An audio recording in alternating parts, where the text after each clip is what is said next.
Hello guys, magandang gabi. Hapon na ako na dumating galing sa opisina. Tapos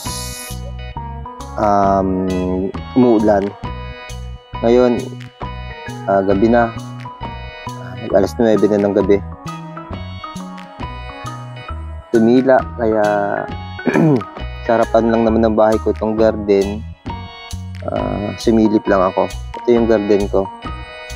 Balita ako sa inyo guys, kompleto na yung tanim nito.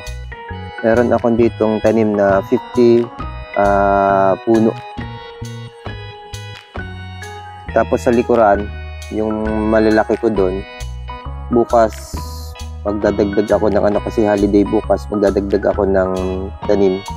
Lang muna, yung taniman na lang muna dadagdagan ko. Tapos Sabado siguro o Linggo, makapag-transplant na ako doon, makapagtanim na ako. Ayan. Madilim kayo ngayon kaya hindi ko kayo maisasama sa sa tanimang ito, sa pag-iikot. Ito lang, initial, tapos bukas ng umaga ikutin natin. Tingnan natin yung kabila, tapos bibili din ako ulit ng ganito So, kumpletuhin natin yung lumang taniman. Ganda din yung magiging tsura nun.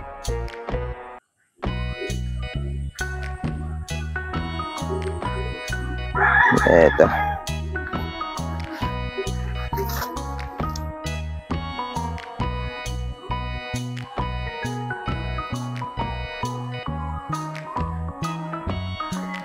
Yan yung itsura ng ating taniman, mga ubas natin. Ito yung garden natin.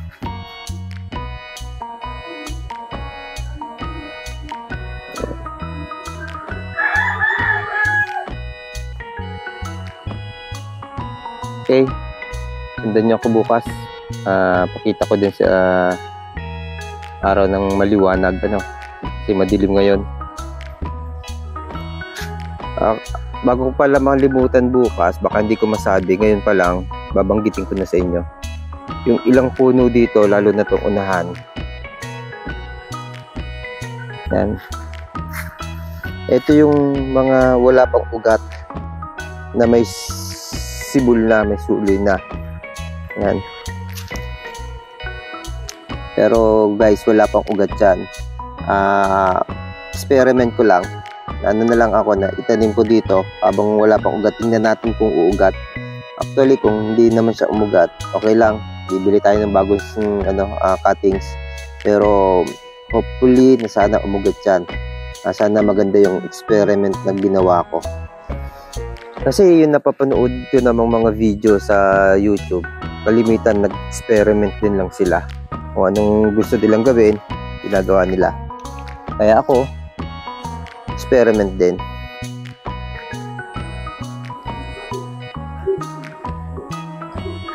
Ito yung red cardinal.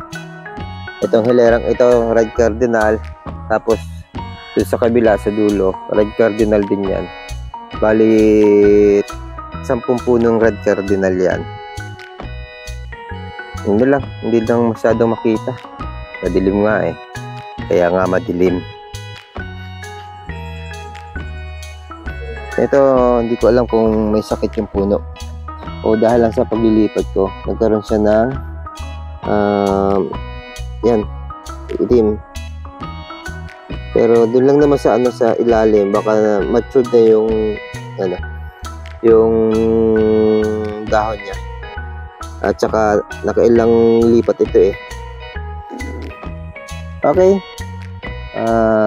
Time is up muna ngayon. Bukas tayo magsasama-sama. Bye-bye.